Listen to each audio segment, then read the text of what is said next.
manakala tidak paham dengan apa yang akan terjadi di depan, ya, yang saya sudah sampaikan dari jauh-jauh hari, dan jangan menyesal sampai keturunan bahkan NKRI ini hilang, karena saya sudah sampaikan jauh-jauh hari. Apabila tidak ada yang aware, tidak ada yang peduli dengan apa yang saya sampaikan. Artinya Pak Jenderal akan menggunakan panggung besar Pilkada DKI itu berkampanye sebesar-besarnya untuk keselamatan jiwa semua orang. Jadi kalau kita memang seorang pemimpin yang membela rakyatnya, tentunya dia akan bersuara berbeda, tidak mengikuti sistem yang diberlakukan oleh asing. Karena ini sebenarnya apa? Agenda tersembunyi, tujuannya adalah untuk total kontrol, mengambil alih kedaulatan suatu negara, sehingga nanti Indonesia menjadi seperti yang pernah disampaikan dulu bahwa 2030 udah hilang.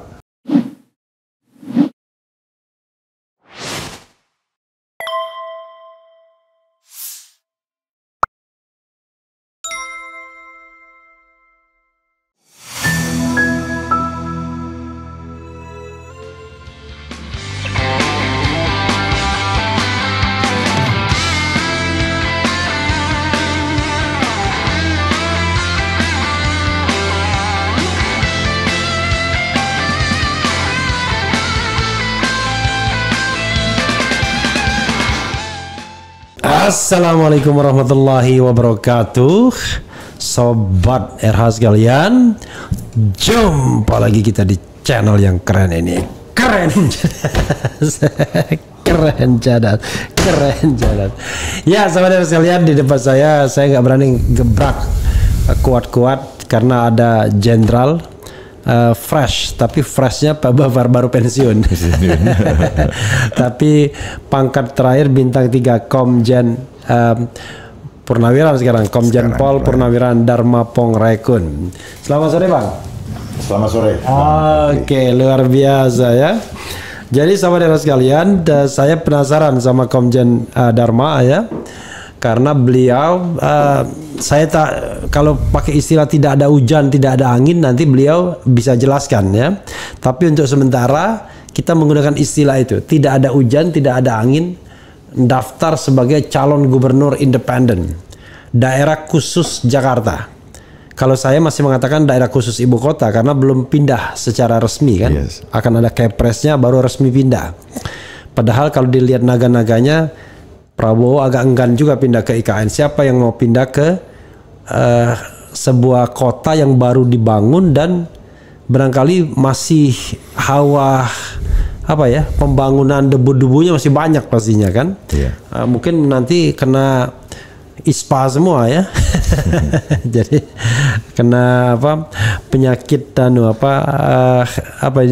ISPA itu? Nafas ya kan. Infeksi pernapasan. Ya, nah itu yang mengkhawatirkan. Tapi banyak hal yang saya ingin tanyakan kepada beliau. Jadi are you ready Pak Komjen? Pak Jenderal ya.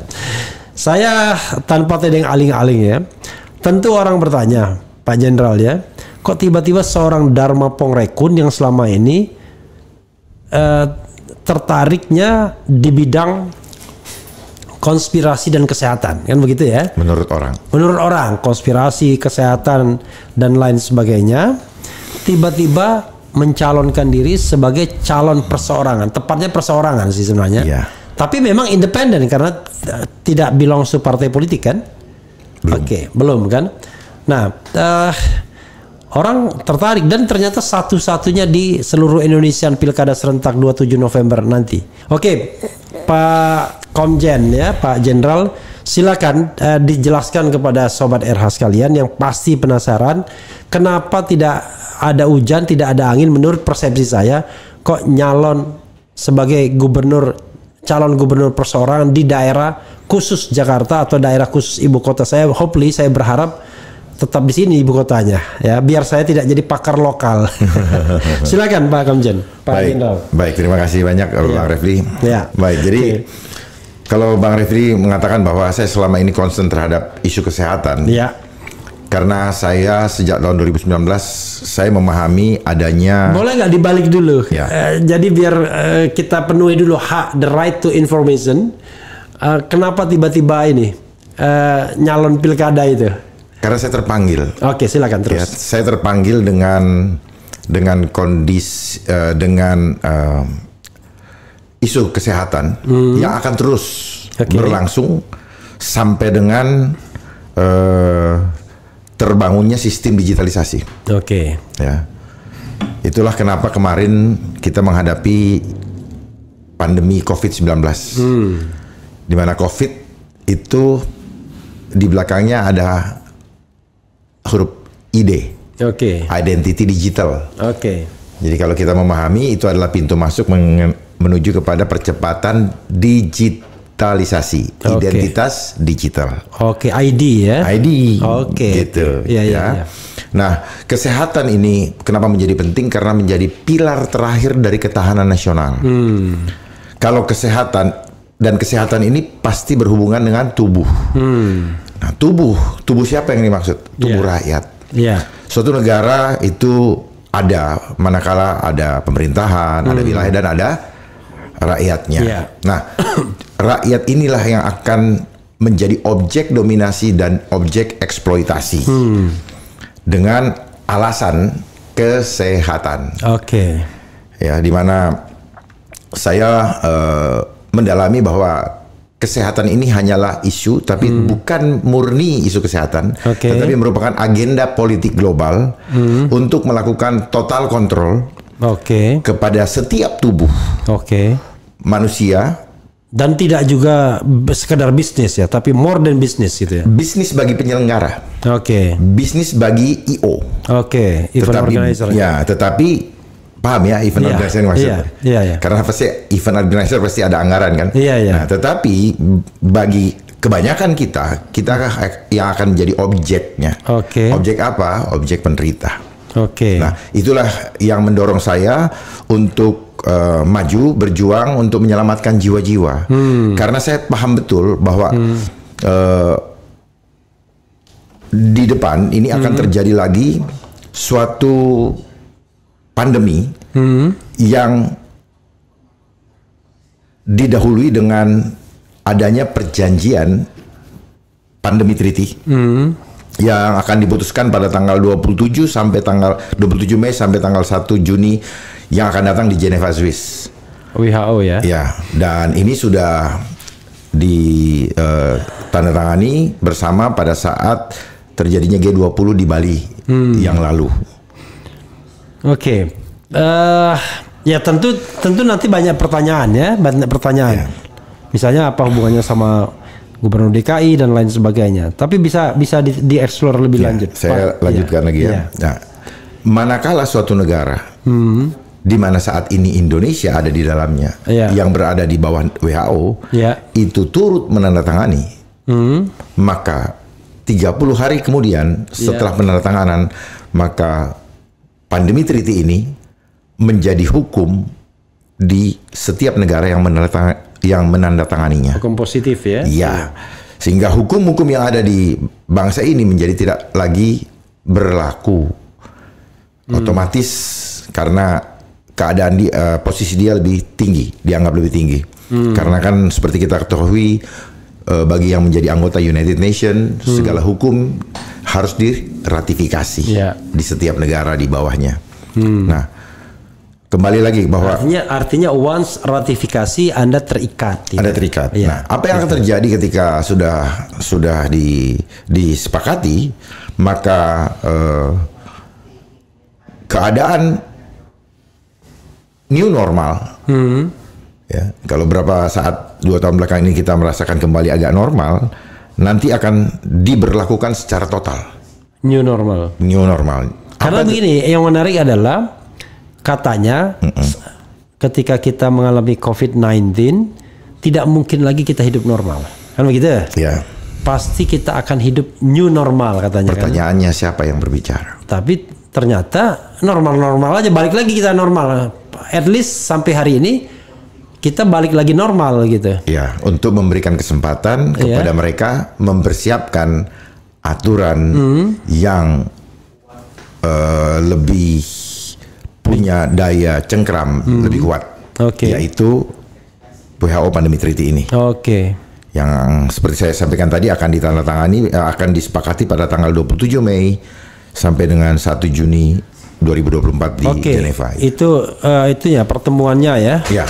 Itu artinya pandemi itu baru draft sampai sekarang dan belum di voting Iya. ya. Di antara anggota WHO itu belum di voting. Belum di voting. Nanti kan mekanismenya dia akan di voting setelah diterima ya. Diterima oleh anggota-anggota WHO. Ya. Maka masing-masing negara akan melakukan ratifikasi kan, masing-masing negara. Ya. Untuk apakah tunduk atau tidak pada treaty. Kalau ini langsung. Ini langsung. Kalau ini langsung. Oh, langsung. Makanya mereka secara paralel juga sudah menyiapkan aturan main atau payung hukum atau pisau operasionalnya berupa Undang-Undang Kesehatan Nomor 17 Tahun 2023. Oke, untuk dalam konteks Indonesia ya. Ya, untuk Indonesia.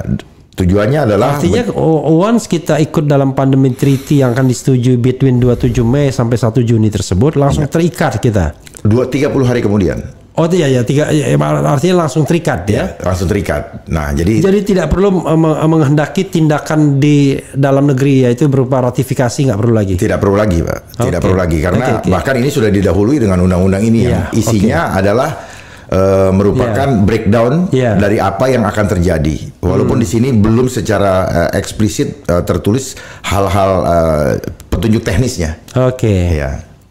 Ya. Jadi yang paling bahaya dari pandemi treaty itu adalah total kontrol terhadap tubuh kita, tubuh manusia. Kita dan kehidupan kita pun kita akan di lockdown, akan dikurung kembali di rumah, dan hanya orang-orang yang mengikuti persyaratan yang dapat melaksanakan mobilisasi di dalam kehidupan untuk memenuhi kebutuhan hidupnya. Nah, itu sebenarnya dalam kacamata saya itu adalah jebakan Batman, di mana akan banyak persyaratan yang sebenarnya sedang men-challenge iman kita.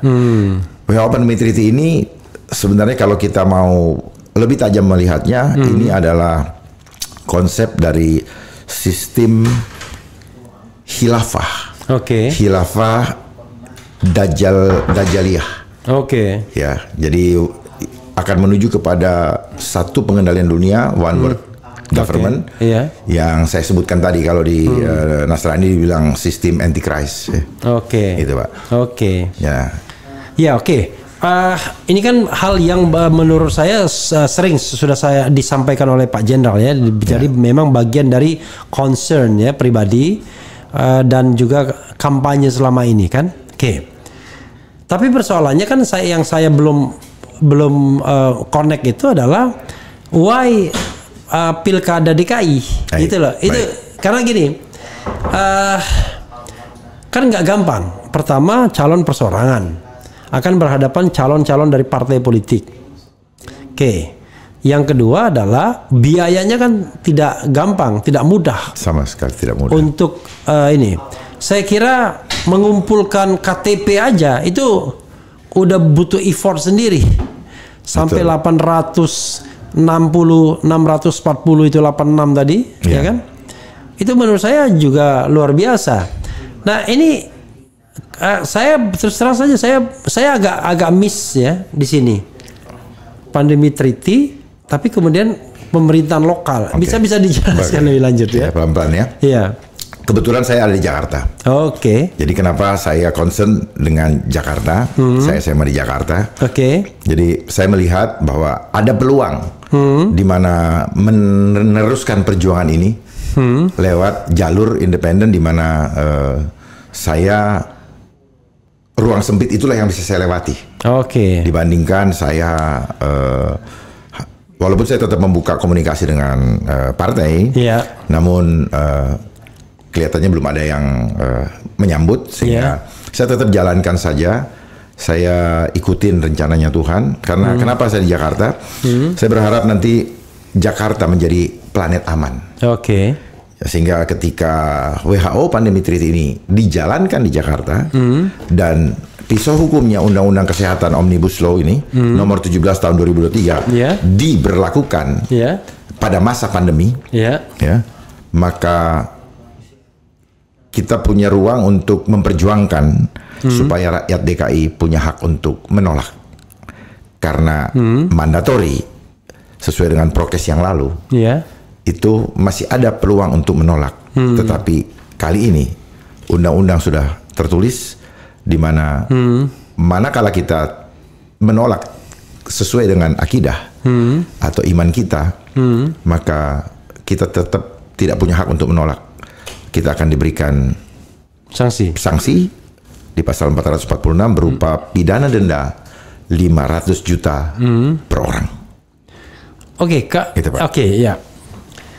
Lagi kita tajamkan lagi, oke? Misalnya katakanlah Pak Jenderal menjadi gubernur Jakarta misalnya. Dan kita menjadi bagian dari pandemi treaty ini. Kan tidak bisa menghindar juga karena pemerintahan nasional mengikatkan diri kan?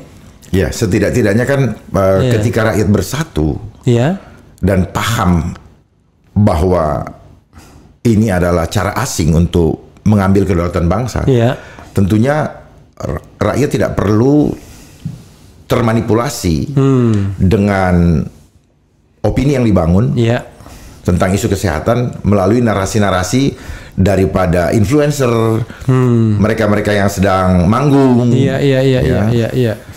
Dan saya mengencourage orang untuk kembali lebih percaya kepada Tuhan daripada manusia-manusia yang sebenarnya dia sendiri tidak bisa menyelamatkan hidupnya. Ya, karena selama ini kita ketahui bersama bahwa banyak kita menjadi goyah imannya. Karena memperhatikan apa yang disampaikan oleh yang kita anggap kredibel, yang kita anggap ahli, tetapi sebenarnya ada udang di balik batu, ada hidden agenda di situ. Sehingga tanpa sadar kita melupakan iman kita kepada Tuhan, dan kita lupa bahwa kita dihadirkan ke dunia ini oleh Tuhan. Bahkan kita tidak menyerahkan bahwa kita dipanggil pulang itu hanya Tuhan yang bisa memanggil. Jangan kita mengambil keputusan berdasarkan ketakutan, tetapi yang saya encourage supaya kita mengambil keputusan berdasarkan iman kita. Karena setiap keputusan kita adalah gambaran daripada iman kita. Itu, Pak. Tapi misalnya ya, saya membayangkan kalau pemerintahan nasional dia tunduk pada pandemi treaty dan menjalankan segala new normal tersebut atau protokol yang disyaratkan baik dalam pandemi treaty maupun undang-undang kesehatan, lalu kepala daerah DKI, gubernur DKI mau menentang itu, saya membayangkannya gimana nih? Belajar dari pengalaman pandemi yang kemarin, kan DKI yang pertama kali menyatakan PSBB, gitu. Jadi sebenarnya kalau kita punya pemahaman yang benar, lah nggak ada pandemi kok disuruh bikin pandemi.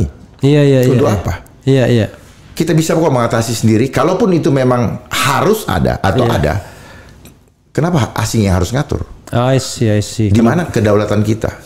Di mana kemandirian kita? Jadi WHO Pandemi Treaty ini mengancam berusaha untuk mengambil kedaulatan negara dan mengancam keselamatan rakyat. Jadi kalau kita memang seorang pemimpin yang membela rakyatnya, tentunya dia akan bersuara berbeda, tidak mengikuti sistem yang diberlakukan oleh asing. Karena ini sebenarnya apa? Agenda tersembunyi tujuannya adalah untuk total kontrol, mengambil alih kedaulatan suatu negara, sehingga nanti Indonesia menjadi seperti yang pernah disampaikan dulu bahwa 2030 udah hilang. Nah, mereka punya kesempatan 5 tahun ke depan ini, Pak. Ya, jadi apakah ini WHO Pandemi Treaty ini berdiri sendiri? Tidak. Dia inline dengan rencana World Economic Forum tentang sistem ekonomi global, digitalisasi. Jadi tubuh kita dibatasin geraknya, bahkan akan terjadi banyak depopulasi. Tujuannya apa? Yang masih bisa bergerak adalah mereka yang mau mengikuti sistem digital. Nah, bagaimana supaya tubuh ini connect dengan sistem digital? Saya kembali lagi. Yang lalu, Bill Gates begitu concern dengan urusan kesehatan. Pertanyaan saya, apa korelasinya dia yang membidangi IT, lalu dia ngurusin kesehatan? Korelasinya di mana? Korelasinya adalah dia ingin menaruh teknologi di tubuh manusia sehingga terkoneksi dengan sistem digital yang kita kenal dengan One Health. Dan di Indonesia sudah mulai dicanangkan yang disebut dengan satu sehat. Oh, satu sehat. Ya. Oke. Yang yang sebelumnya adalah peduli lingkungan. Peduli lindungi. Oke, peduli lindungi. Iya, ya. Makanya ada itu di mana lagi tuh ya database-nya peduli lindungi? Kita kan waktu itu masuk semua dari database itu gara-gara mau bepergian gitu. Wah, udah pasti udah kemana-mana tuh data. Oke. Ya, jadi seperti itu, Pak. Jadi harus cerdas melihatnya. World Economic Forum, WHO Pandemic Treaty, dia mengatur regulasi pergerakan manusia, termasuk jumlahnya, dan connect-nya dengan World Economic Forum itu supaya tubuh ini terkoneksi dengan sistem digital. Kalau kita perhatikan kemarin pada saat World Water Forum, di Bali kemarin, di mana ada seseorang yang hadir kulit putih, ya mungkin Bapak sudah tahu Elon Musk, yang memperkenalkan Starlink, di mana masuk ke puskesmas, ya sistem IT ini, lihat ke depan, puskesmas ini akan menjadi pengganti kecamatan, karena mereka akan mendata siapa-siapa yang sudah terkoneksi. Tubuh-tubuh manusia ini mana yang sudah terkoneksi, mana yang belum dengan sistem digital. Jadi COVID ada ID-nya, identity digital. Ya, pelan-pelan memaknainya supaya sahabat-sahabat yang mendengarkan ini bisa memahami dengan ini bagaimana korelasinya. Bagaimana ada korelasinya nggak dengan climate change? Ada. Ya, dan sebagainya. Ada korelasinya nggak dengan penggiringan menggunakan listrik semuanya? Ada. Termasuk maksudnya mobil listrik? Ya, ada korelasinya. Ya, hati-hati menggunakan mobil listrik. Bisa tahu-tahu nggak bisa dibanting setirnya. Tiba-tiba dia cuma ngelok karena bisa dikendalikan dari jarak jauh, atau tiba-tiba dibelokkan terus akhirnya menabrak atau masuk jurang dan sebagainya. Ini orang banyak yang tidak paham. Terus kalau misalnya dia tabrakan, bisa tiba-tiba itu karena kan korslet akhirnya terbakar dan nggak bisa keluar. Karena dia otomatis lock gitu karena konslet kan, dan sebagainya. Banyak hal-hal yang harus diiniin. Ada kaitannya, ada kaitan semua, Pak. Gitu. Jadi ini adalah agenda politik global menuju kepada Great Reset. Ya. Jadi ini adalah karpet merah perjalanan menuju Great Reset yang akan dilaksanakan tahun 2030 sesuai dengan rencana mereka. Reset seperti handphone setting ulang. Jadi kehidupan manusia disetting ulang dari nol. Makanya disebut mereka bermain sebagai playing God. Berlaku seperti mengambil alih kuasa Tuhan dengan memanfaatkan teknologi. Jadi banyak orang yang terkesima dengan teknologi, tapi dia tidak tahu bahwa di balik itu teknologi akan mengambil alih kendali kehidupannya. Gitu. Ya, kita paham ya dengan apa yang sudah dipaparkan. Artinya insya Allah paham itu. Cuma sekali lagi bertanding di pilkada itu kan tidak murah, Jenderal. Kan?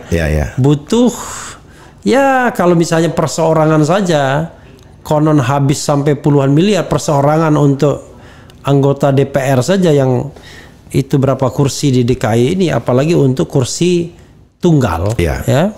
Itu hitungan matematikanya seperti itu. Saya tidak menggunakan hitungan matematika. Saya hanya mengandalkan kuasa Tuhan, bagaimana Tuhan menggerakkan orang-orang yang tahu saya memperjuangkan kepentingan nyawanya itu bergabung, bukan untuk saya, tetapi sedang berjuang untuk menyelamatkan keluarganya, termasuk Mas Refli Harun. Jadi disinilah kenapa jiwa-jiwa militansi terbangkitkan karena kesadaran bahwa ada ancaman besar yang tidak banyak yang tahu, dan mereka memperjuangkan untuk supaya keluarganya, anak-anaknya dan cucu-cucunya tidak sampai harus mengalami seperti yang sudah saya sampaikan tadi. Bahkan ada nenek-nenek datang membawa fotokopi, dia nggak punya handphone, malah menyerahkan pakai Gojek. Oke. Ya, saya bisa lihatkan semua fotonya bagaimana mereka berjuang tanpa melihat ras ya. Betul-betul ini adalah perjuangan kemanusiaan. Oke. Bukan untuk saya Pak Refli. Oke. Ya. Oke, tapi paham ya Pak Refli? Iya, oke. Ya. Tapi kalau kita lihat misalnya ya kompetisi pilkada ini ya, itu kan pasti nggak ada bedanya dengan kompetisi pilpres ya. Banyak sekali dugaan-dugaan kecurangan yang saya masih meyakini, even diputuskan oleh MK pun itu MK tidak menjawab apa-apa. Karena split decision, paling tidak 3 hakim mengatakan ada kecurangan itu, ya. 5 hakim bukan tidak ada, tetapi pelanggaran etik saja, misalnya cawe-cawe dan lain sebagainya. Jenderal sudah siap dengan konsekuensi begitu. Artinya gini, saya sampai pada tahap keyakinan begini, kalau kekuasaan itu menginginkan DKI dikuasai oleh mereka, ya kan? Maka ya mudah sekali, tinggal menggerakkan aparat untuk memenangkan pemilihan. Walaupun kecurangannya di depan mata kita nggak bisa komplain juga. Begitu komplain, pisah hukum yang kemudian menjerat kita. Ngadu ke MK, MK mengatakan tidak terbukti karena tidak ada satupun yang berani bersaksi kalau misalnya melibatkan aparat misalnya.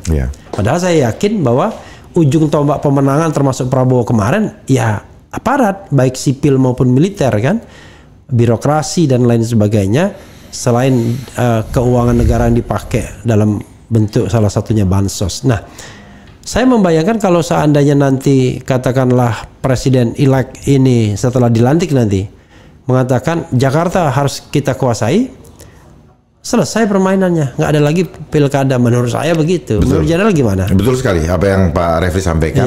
Tetapi ini menjadi tanggung jawab kita semua karena sistem yang terbentuk saat ini itu sudah melalui perjalanan panjang di mana kita sama-sama punya andil, tidak punya awareness terhadap agenda apa sih yang sedang berjalan sejak mulai reformasi kemarin. Banyak orang tidak sadari itu, sehingga kita sampai kepada titik seperti ini, lalu terkaget-kaget. Nah, apa yang saya sampaikan, yang saya dan kawan-kawan perjuangkan ini adalah jangan kaget, manakala tidak paham dengan apa yang akan terjadi di depan. Yang saya sudah sampaikan dari jauh-jauh hari, dan jangan menyesal sampai keturunan bahkan NKRI ini hilang, karena saya sudah sampaikan jauh-jauh hari. Jadi kemenangan atau itu terserah bagaimana Tuhan. Seperti saja Musa, jalani saja. Saya juga gunakan momentum ini sebagai cara untuk bisa menyampaikan itu, dan akibatnya kita semua yang akan merasakan apabila tidak ada yang aware, tidak ada yang peduli dengan apa yang saya sampaikan. Artinya Pak Jenderal akan menggunakan panggung besar pilkada DKI itu berkampanye sebesar-besarnya untuk keselamatan jiwa semua orang, bukan untuk saya saja. Itu termasuk untuk Mas Refli. Saya membayangkan lagi ya, kalau itu yang dikampanyekan dalam panggung yang besar, kan pilkada DKI atau DKJ panggung besar, itu bukan panggung kecil, nasional bahkan internasional kan. Orang peduli siapa yang menjadi Presiden Republik Indonesia dan siapa yang menjadi Gubernur DKI atau Gubernur Jakarta. Yang dilawan kan The Giant langsung gitu. Menurut siapa? Ya paling tidak menurut manusia kan? Iya. Menurut Tuhan. Semua instrumen itu kan mereka akan kerahkan, dikuasain kan, gitu. Bahkan YouTube ini mudah sekali di shutdown. Sederhana kan, ngeri-ngeri sedap juga kan. Karena mereka punya lembaga yang mengontrol kita. Gitu. Jadi kalau hitungan manusiawinya gimana Jenderal mau berkampanye? Makanya saya tadi bilang saya tidak menggunakan hitungan manusia. Luar biasa. Di sini adalah pertarungan antara Goliat dengan David dan Goliat. Kalau head to head itu, tetapi sebenarnya kita sedang bertarung antara Musa dengan Firaun. Lebih sistem. lebih gede lagi. Iya, Tidak. sistem. Oke. Sistem. Karena kan saya paham betul ya bahwa sebenarnya sudah lama terjadi namanya kejahatan terorganisir. Oke. Karena tetapi banyak yang tidak paham. Iya. Karena dilaksanakan secara TSM. Ya. Gitu, Pak. Terstruktur, sistematis dan masif. Iya. Ya. Termasuk yang kemarin, yang 3 tahun orang kayak gelimpungan. Iya. Itu sebenarnya terstruktur, sistematis dan masif. Oke. Ya, kalau orang paham itu akan lebih tajam dan peka melihatnya. Oke. Ya. Manusia. Oke. Wakilnya siapa, Pak? Dr. Kun Wardana Abioto. Itu siapa itu? Itu Dokter atau doktor? doktor. Doktor di bidang? Dia fisika kuantum. Oke. Beliau adalah salah satu yang disebut bayi ajaib karena usia 12 tahun 8 bulan sudah kuliah. Oke. Ya, beliau adalah dari SMA 3. Oke. Tahun angkatan 82 ya. Oke. Ya, SMA 3 sekolah favorit ya? Ya, dan dia saat ini adalah direktur operasional Asosiasi Serikat Pekerja se-ASEAN. Se-ASEAN? Ya, dan juga Dewan Pakar di Asosiasi Pekerja Indonesia. Oke. Itu, dan beliau juga adalah dosen kalau nggak salah. Gitu. Satu misalnya ya, kita tahu bahwa yang dilakukan jenderal ini adalah proyek idealis, ya, yang tidak hanya melawan yang tadi, tapi juga melawan barangkali flow bisnis, ya kan? Orang mau jualan, kata jenderal, oh jangan jualan. Jualan apa dulu, Pak? Jualan banyak sekali kan? Menguntungkan rakyat tidak? Iya, maksud saya gini, kalau kita bicara tentang kapitalisme dan neokapitalisme, ya kan, liberalisme dan neoliberalisme, kan sudah pasti itu rakyat dieksploitasi kan, semiskin-miskinnya, begitu dia miskin, dihantam bansos sekali, langsung oke. Ya, itu kan kondisi yang dibentuk. Ya, I know, maksud saya sehingga mereka menjadi pragmatis. Ya, maksud saya gini. Kalau di podcast, di YouTube, oke lah, ya kan. Ini kan bukan industri, katakanlah cuma alat berkomunikasi dan lain sebagainya. Tapi kalau misalnya harus datang ke televisi-televisi yang memang industri, yang real money, setiap hari miliaran, ya kan. Ya. Saya membayangkan apakah mereka tertarik mendengarkan atau mengambil kampanye jenderal ini, karena bisa jadi kemudian akan punya konsekuensi dengan industri farmasi ya, yang menjadi backbone mereka kan, sehari-hari begitu, atau industri-industri lainnya yang terkait dengan kesehatan atau apapun yang bisa dikaitkan dengan global politik ini. Gimana, Jenderal? Ya, prinsip saya begini. Gunakanlah setiap kesempatan dalam hidup untuk memperjuangkan sesuatu yang baik demi nama Tuhan dipermuliakan. Persoalan nanti ada tantangan, biarlah nanti urusan mereka dengan Tuhan. Karena hidup kita hanya sekali di dunia ini, dan hidup ini buat saya adalah ibadah. Soal hasil itu diserahkan. Hasil itu saya nggak mau kepo. Perhatikan Musa. Dia tahu nggak di depan ada Laut Merah? Dia nggak tahu. Tahu-tahu dia berhadapan dengan Laut Merah, dan dia juga nggak tahu bagaimana cara mengatasinya. Dan satu gerakan akhirnya terbelah. Dan saya coba kembalikan ke situ karena kematian adalah hal yang pasti bagi kita. Dan ketika kita maju untuk menyelamatkan banyak orang, untuk saya itu adalah martir. Ya. Orang tentu berspekulasi, ini jangan-jangan jenderal ini ada kekuatan global finansial atau lokal atau nasional finansial yang membackup sehingga berani maju sama menjadi sekali tidak, Pak. Ini hanya karena dorongan spiritual saya maju. Saya ada sekarang di sini bukan karena saya, tapi karena kemahakuasaan Tuhan. Menarik ya. Jadi kira-kira tim sudah terbentuk sampai saat ini? Seadanya. Oh, seadanya. Seadanya. Kenapa seadanya? Karena memang tanpa kekuatan logistik. Oke. Tetapi lebih banyak kepada kesadaran orang-orang untuk menawarkan diri. Saya ikut dong. Saya ikut dong, dan semakin hari semakin banyak. Oke. Ya, yang ingin bergabung. Tapi saya mengeliminir yang saya dapat apa. Saya bilang saya nggak punya apa-apa. Oke. Tetapi yang saya perjuangkan adalah untuk kepentingan kalian dan keluarga. Oke. Jadi kalau kalian bergabung, bukan untuk saya, tetapi tanamkan dalam hati kalian sedang memperjuangkan keselamatan keluarga. Jangan sampai terjadi lagi seperti yang kemarin. Karena kemarin mereka menggunakan konsep pecah belah lewat apa? Stay at home. Sehingga kekuatan spiritual di antara manusia tanpa sadar menjadi lemah, bahkan terputus. Karena tidak ada yang menjadi pahlawan. The last time kita di sini masih pandemi. Masih, Pak. Masih. Masih. Jadi 2 kali itu pandemi semua ya. Iya. 2 kali sini. Hal lain yang juga saya pikirkan gini. Jenderal ini kan berasal dari institusi yang kita tahu very powerful sekarang sejak era reformasi. Dan di tengah rai ini, mohon maaf, yang menjadi ujung tombak kemenangan juga, gitu. Ada endorsement dari sana? Sampai saat ini secara institusi tidak ada. Bagaimana ada, Pak? Iya. Saya diparkir kok selama 3,5 tahun, ya, karena dulu berurusan dengan masker. Iya.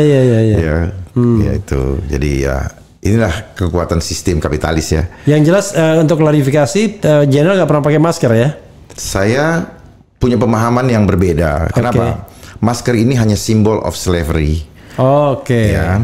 Dia menutup mulut kita, shut your mouth. Jadi Bapak punya jiwa udah diperbudak.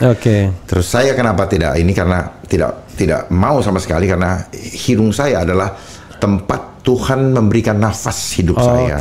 Jadi kalau saya pakai berarti secara alam bawah sadar saya menolak kuasa Tuhan di dalam diri saya. Pertanyaannya adalah waktu acara resmi satu-satunya nggak pakai mungkin ya waktu itu. Ada dan saya tidak suka adalah kita diajar menjadi hipokrit, jadi munafik.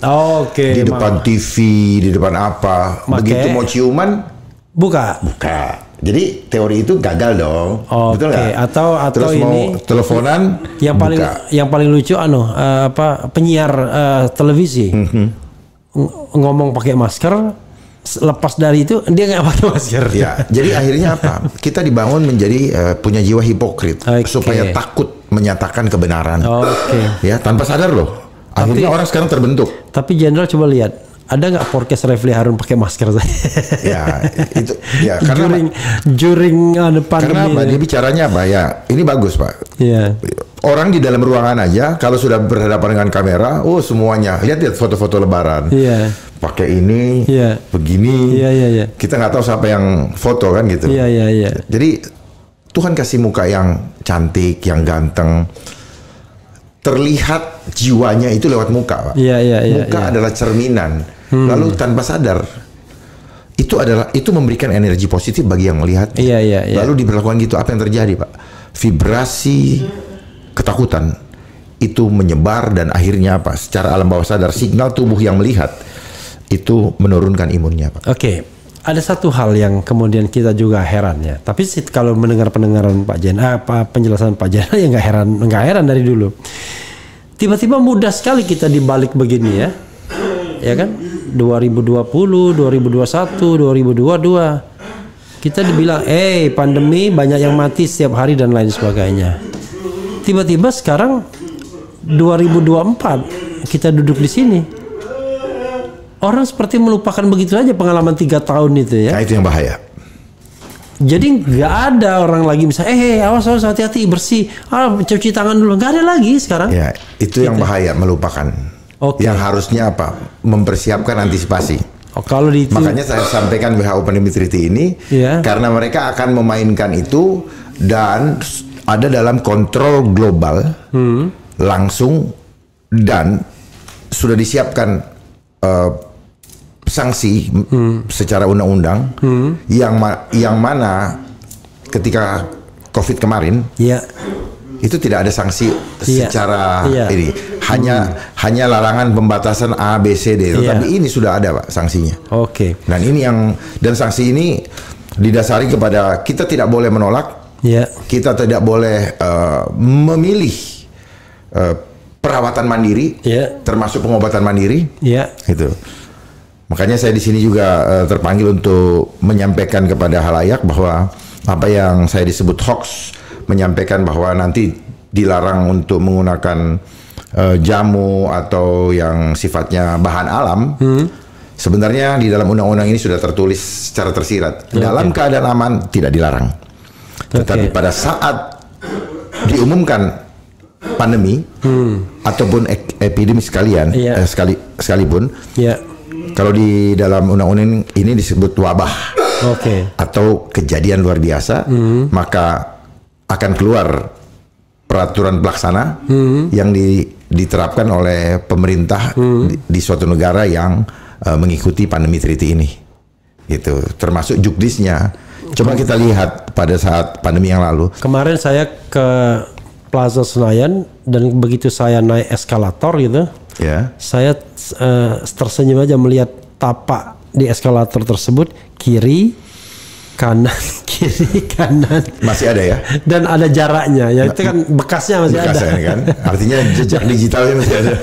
Jadi tapak gini, di depannya kosong, lalu kemudian sana kemudian depannya kosong, ke kiri zigzag. Jadi di lift nggak ada ya, lift sekarang udah nggak ada ya. Lift saya nggak tahu, saya belum lihat karena saya kebetulan ke eskalator, jadi iyalah. Jadi seperti itu Pak. Ada satu hal juga yang saya tanyakan ya, apa yang disampaikan Jenderal itu kan baik ya bagi Indonesia, bagi keselamatan anak-anak bangsa. Pernah nggak membicarakan ini dengan misalnya ya dengan presiden sekali, kan ini ada presiden elect tuh ya, baik dengan Presiden Jokowi maupun Presiden elect sekarang. Tertarik nggak? Walaupun tadi mengatakan program makan siang gratis yang dikaitkan dengan new imperialisme ya. Sebenarnya saya pernah menyampaikan ini kepada timnya Pak Anies ya. Ya, sebelum debat kelima, terakhir, untuk lebih tajam dalam mengupas isu kesehatan. Karena yang 5 kesehatan ya. Mengupas itu. Tetapi saya lihat ya apa yang diperdebatkan itu sebenarnya sudah mengikuti skenario daripada program SDGs sebenarnya. Sustainable Development itu Goals. Ya. Nah, SDGs itu kan programnya United Nations, Pak. Gitu. Termasuk kalau kita mau bicara Indonesia maju 2045. Coba kalau kita tanya ke belakang, siapa yang membuat program itu? Kenapa bisa tahu-tahu ada di bangsa ini? Pasti kaitannya dengan itu gitu. Ada kaitannya semua. Karena dananya dari mereka. Jadi yang di sini itu sebenarnya hanya apa ya? Copy paste, hanya menjadi pelaksana, Pak. Bukan sebagai kreator bukan. Jadi itu seperti itulah bangsa kita saat ini. Jadi saya yakin betul bahwa bangsa kita ini sebenarnya sama sekali tidak berdaulat. Neoliberalisme itu dikendalikan oleh sistem. Sistem yang melakukan tujuannya secara TSM. Gitu Pak. Jadi saya izin kembali lagi Pak sedikit Pak tadi mengenai adanya rumors di media bahwa saya menyebar hoax karena disebut tidak ada larangan untuk menggunakan herbal. Ya. Di dalam undang-undang ini saya bacakan saja sedikit di dalam pasal 1 itu di poin 12 ya. Itu disebutkan bahwa definisi bahan alami itu sama dengan sediaan farmasi. Kemudian di poin 17 itu harus melalui pembuktian secara empirik atau ilmiah. Ya kalau kita lihat kalau tidak dibuktikan berarti tidak bisa dipakai. Gimana dengan mbok-mbok yang bawa itu pembuktian ilmiahnya? Nggak ada, karena memang kan sistem ini dilakukan untuk membenarkan apa yang mereka akan jual, apa yang akan mereka lakukan melalui naskah akademik kan gitu kan selama ini.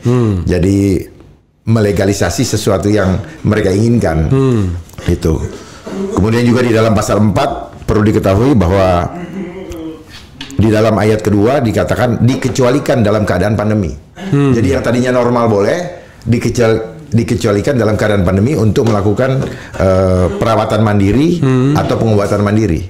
Oke. Gitu. Terus kemudian di dalam pasal di poin di ayat 3-nya pasal 4 ayat 3 kita tidak boleh menolak manakala sudah ditentukan standarnya oleh mereka. Dan terakhir itu di dalam pasal 138 kalau mau dibuka sampai 144 itu semuanya nanti harus distandarisasi dan akan diatur kemudian dengan menggunakan peraturan pemerintah. Oke. Gitu.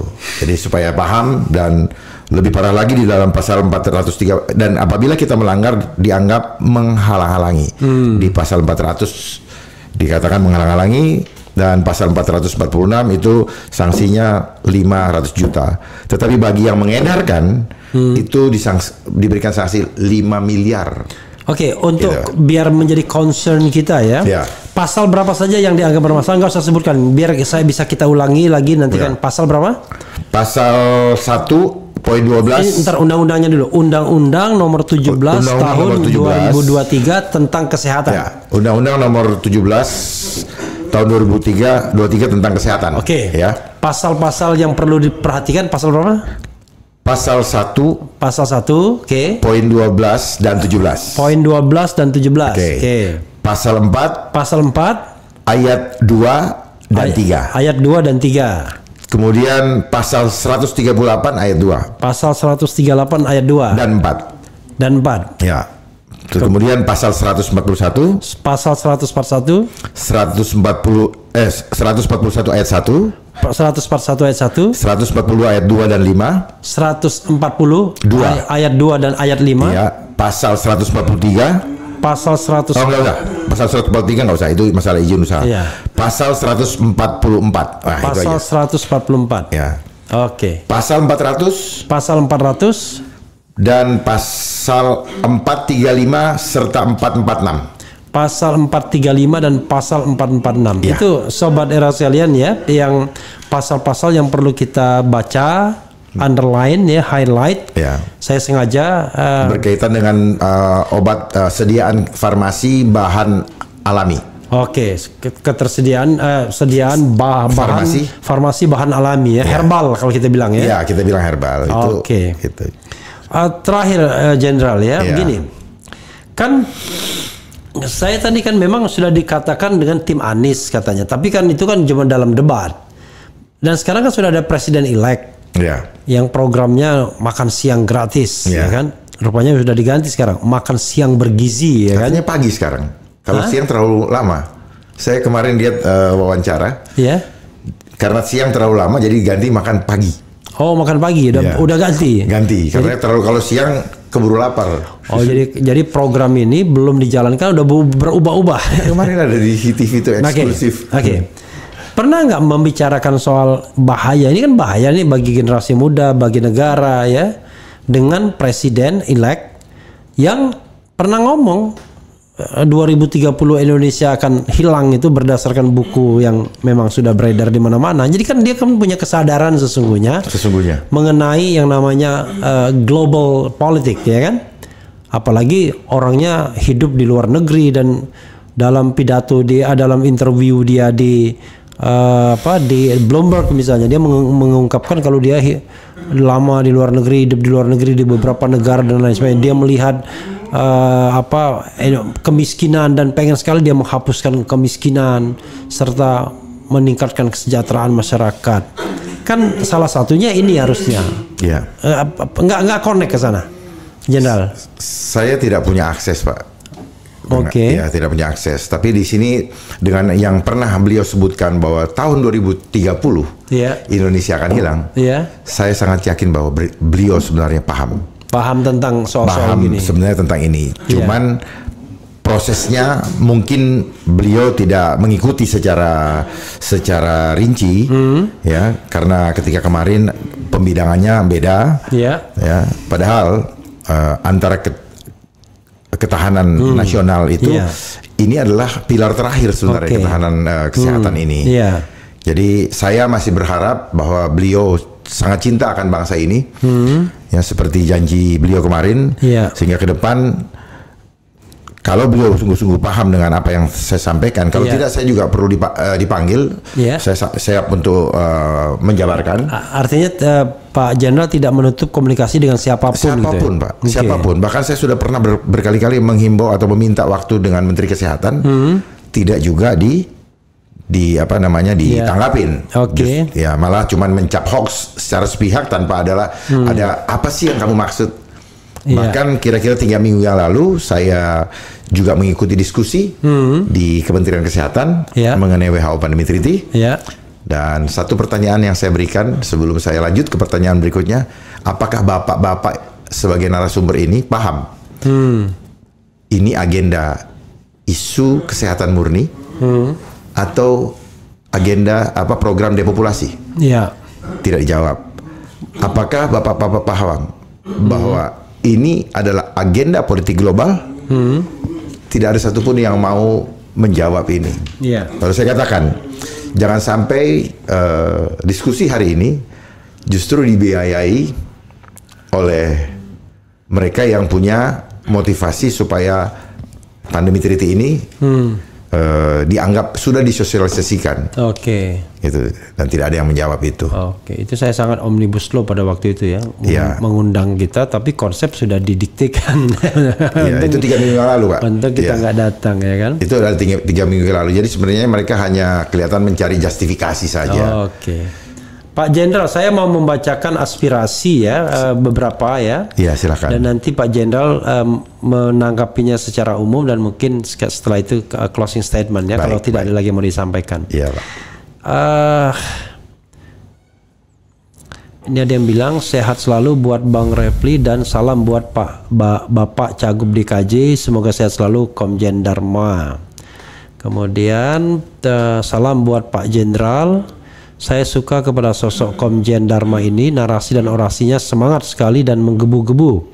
Indonesia masih sangat butuh sekali pejabat yang masih idealis dan berintegritas tentunya. Banyak calon makin bagus, bilang gitu ya. Mantap, bukan mantap, mantap Pak Komjen. Semoga dikaji satu, calon-calon dari partai semoga kalah. Semoga Bapak selalu dilindungi oleh Tuhan Yang Maha Esa.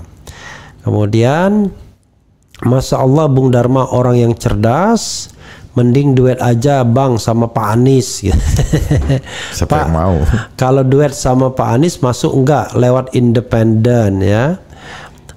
Semoga Pak Jenderal sukses di Pilkada DKI. Kira-kira kalau itu berjalan lagi seperti yang beliau bilang, pandemi ini akan berlangsung berapa lama lagi? Apakah akan lebih lama dari pandemi sebelumnya? Asli dueti DP dan ARB yakin pasti menang ya. Maksudnya Dharma Pongrekun dan Anies Rashid Baswedan. Kemudian tolak WHO Pandemi Treaty atau hancur sekalian ya, dibilang pandemi ya sini. Kemudian Bang Refli kok sekarang tambah gemuk pangling, padahal orang bilang saya tambah kurus. Ini efek pandemi. Ini efek baju sebenarnya ya kan, sama efek kamera. Kemudian semoga jalan perjuangan itu dimudahkan Jenderal. Kemudian saya tetap percaya Pak Anies tetap berada di jalan perumahan. Kok jalan perumahan? Dari jadi apapun kalau nggak ada kaitannya ya. Bang Refli, tolong sampaikan Pak Dharma suruh ngobrol ini sama Pak Anies ya. Kemudian alat-alat kesehatan itu semua dari teknologi Pak Wakakak. Maksudnya apa dia kok sampai pakai Wakakak kan ya kan? Tapi lumayan banyak sekali dukungan KTP untuk Pak Dharma ini, hampir 850.000 orang. Jadi tepatnya 840, 640 gara-gara tadi 86 tadi kan.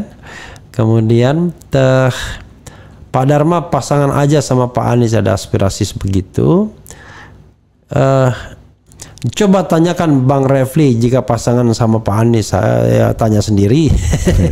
Semua yang komen negatif ke Pak Komjen Dharma Pongrekun itu adalah orang-orang yang ikut sistem program Dajjal yang menuhankan uang, tidak menuhankan Allah Subhanahu wa taala sebagai Tuhan yang Maha Esa. Terus berjuang, Pak. Lagi. Nah, banyak sekali kalau saya bacakan semuanya kan. Ya, cukup. Oke, silakan Pak Jenderal. Ya, baik. Saya ucapkan terima kasih atas apresiasi semua pemirsa, netizen yang mengikuti acara ini. Dan terima kasih untuk doanya. Semua perjalanan ke depan saya serahkan kepada Tuhan. Dan satu yang ingin saya sampaikan juga, manakala nanti Tuhan izinkan kami memanage Jakarta ini, saya akan siapkan detox gratis bagi mereka yang sudah terlanjur menerima vaksin. Detoksifikasinya tuh luar biasa. Ya, ya, karena orang yang sudah yang sudah menerima masuk itu darahnya penuh dengan metal. Ya, penelitiannya juga ada. Ya, walaupun tidak ada di mainstream, tapi kami punya. Yang berikutnya adalah mereka-mereka yang sudah korban akibat isu kemarin. Itu kami akan upayakan supaya pemerintah daerah yang mengganti rugi. Yang berikutnya BPJS, kami ingin pemerintah daerah menghitung dan pemerintah daerah yang menutupi BPJS itu. Itu sementara dari saya.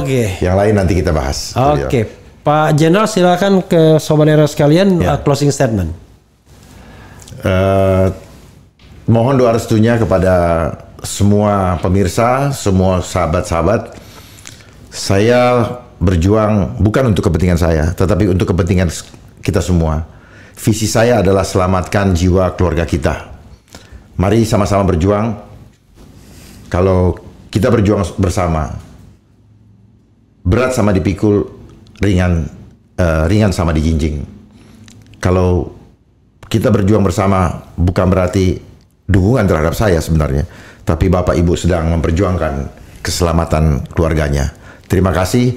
Mari kita tetap ikhtiar dan andalkan Tuhan dalam segala langkah kita. Dan kita tunjukkan kepada dunia bahwa kuasa Tuhan terlebih dahsyat daripada manusia manapun juga. Terima kasih. Assalamualaikum warahmatullahi wabarakatuh. Sampai jumpa di lain kesempatan. Shalom. Terima kasih. Tuhan memberkati. Sobat daerah sekalian, itu dari Komjen Pol Purnawirawan Dharma Pongrekun. Mudah-mudahan kalau saya sebagai warga negara berharap yang terbaik bagi Republik Indonesia ini, yang terbaik bagi warganya dan rakyatnya terutama, dan kita mendapatkan pemimpin yang baik di segala level dan mendapatkan kemenangan dengan cara baik, dengan cara yang lurus-lurusnya. Amin. Amin. Itu saja, sahabat semua. Wassalamualaikum warahmatullahi wabarakatuh. Dia.